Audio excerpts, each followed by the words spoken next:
Hello, good morning mga kamamshi. Sa mga nanay na siyang naiiwan sa bahay, good morning sa inyo.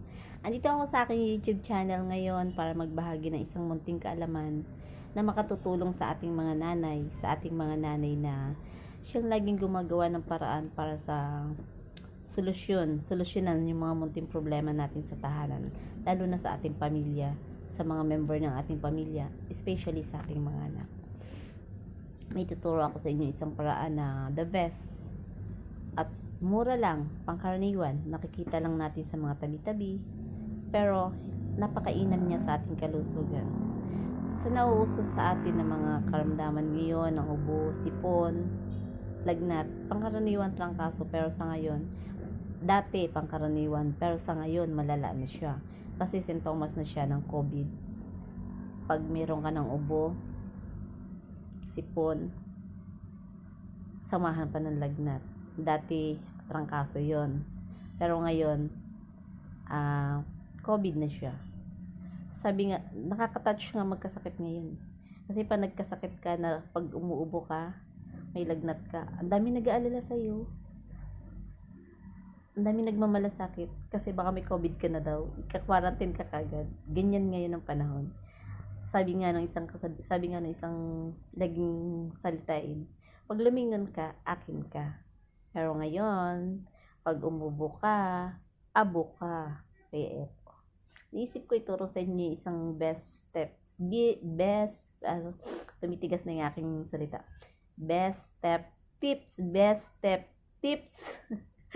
Best. Sige na nga, bulol na nga ako kung bulol. Isang mabisang paraan, sige tatagalogin ko na, isang mabisang paraan para mapalakas natin yung ating immune system. Gamit tayo ng mga pangkaraniwang halaman na makatutulong sa atin. Actually, katatapos lang ng ubo, sipon at lagnat ko, 1 week ko siyang ginamit. At ang result, eto, okay na ako ngayon. Katatapos lang ng swab test, pero confident, naging positive. Just because pinalakas ko yung immune system sa pamamagitan ng paggamit ko ng mga herbal. Kaya gusto kong i-share sa atin, lalo na sa mga nanay.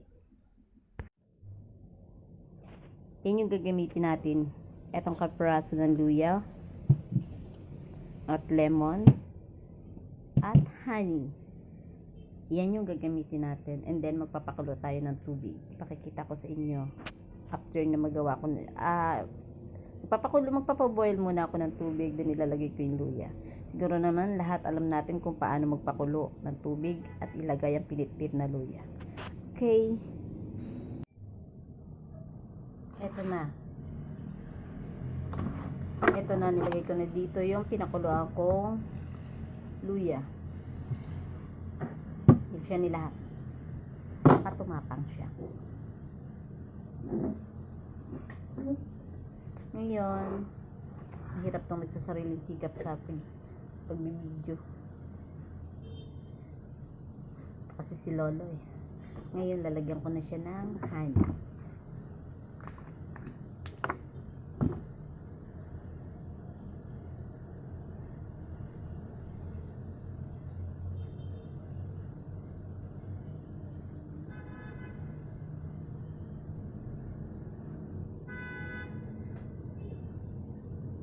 Pag naglalagay ako ng honey guys, tinatapang-tapangan ko na.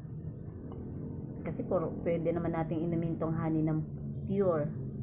So, tinatapangan ko na yung pag may mix ko dito. It depends upon your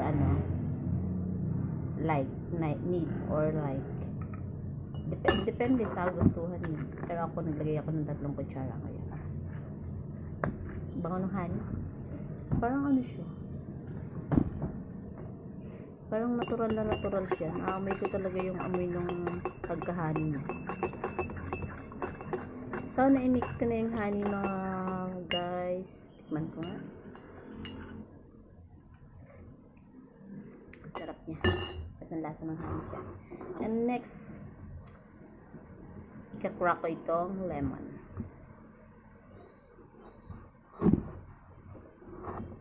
Hindi ako gumamit ng chopping board. Carry na to mga mamis. Ito na siya. Pipigain ko na siya. Dahil wala akong pambiga, gagamitin ko na yung aking mga kamay para pisilin. Pisil-pisilin. Pisilin para lumabas ang katas. At the same time, na-exercise yung aking mga daliri.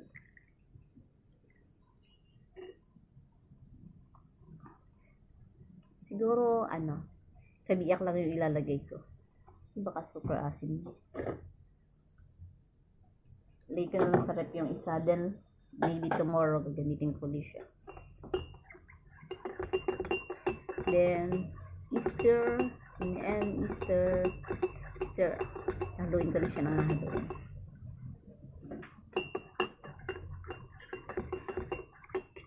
Then, I taste.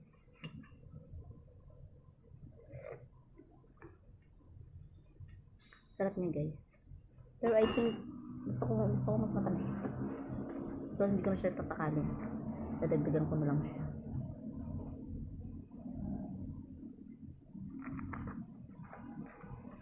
Kinakain ko ngayon ng puro. And I think, itutudo ko na. Itudo mo.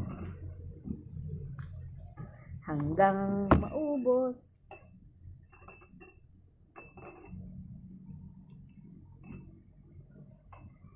Kasi mag-i-start na ako sa work. Dadalhin ko siya. Para pag in case na nangati yung lalamunan ko, hinamin ko siya. Kasi baka ako umubo. Pag ako umubo,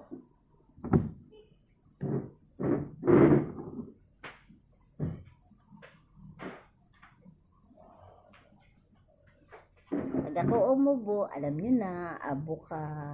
Pag lumingon ka, akin ka. Pangit na ngayon. Pag umubo, abo.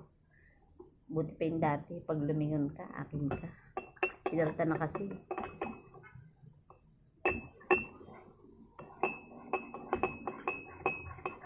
Yan, eto guys.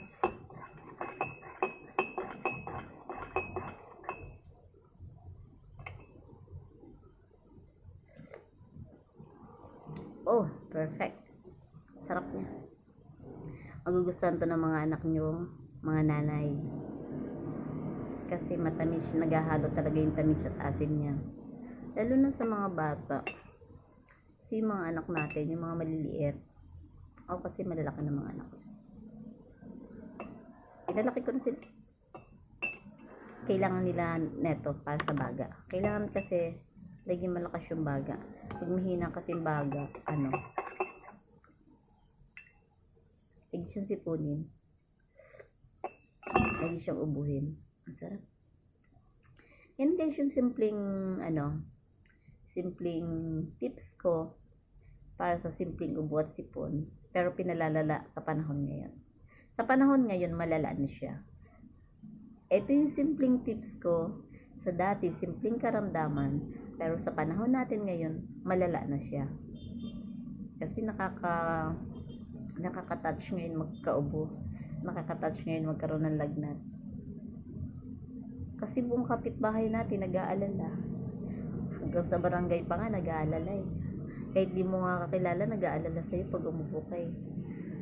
Kasi sabi nila, ay COVID ka, no? Oh, scared. Yun, ang hirap na ng panahon. Ang hirap ng panahon. Anyway, talaga naman mangyayari sa panahon natin ngayon. Darating yun talagang pahirap ng pahirap yung mundo natin. Pero, until now na may solusyon tayo. May solusyon.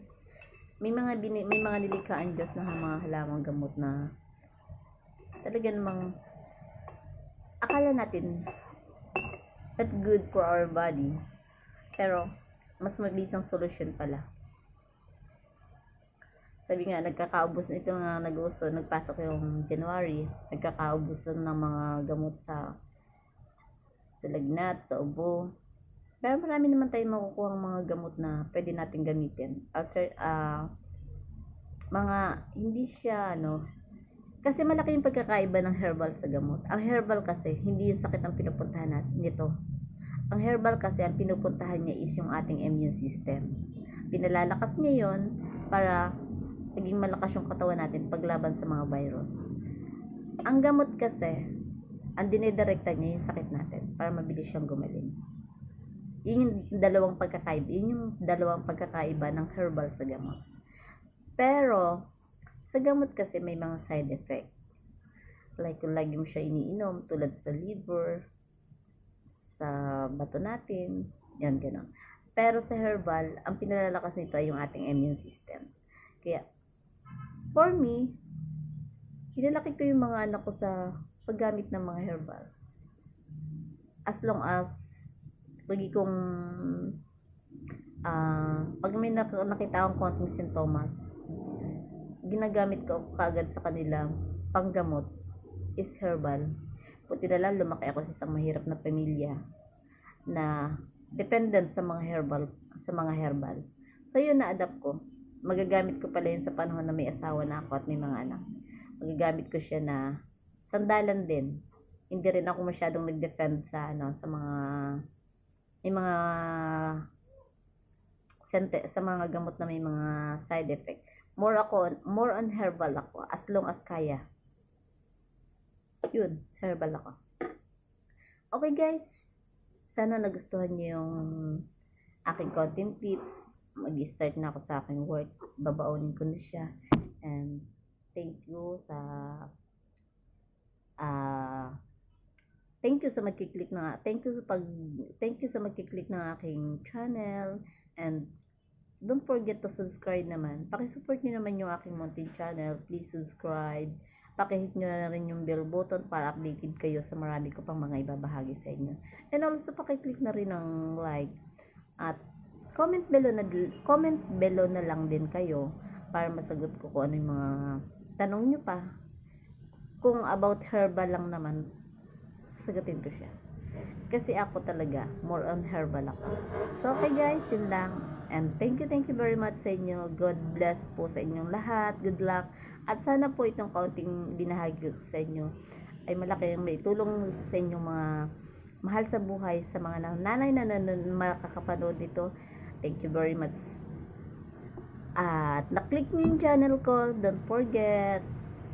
Bye-bye. Please subscribe. God bless po sa inyong lahat. Shall we have breakfast together?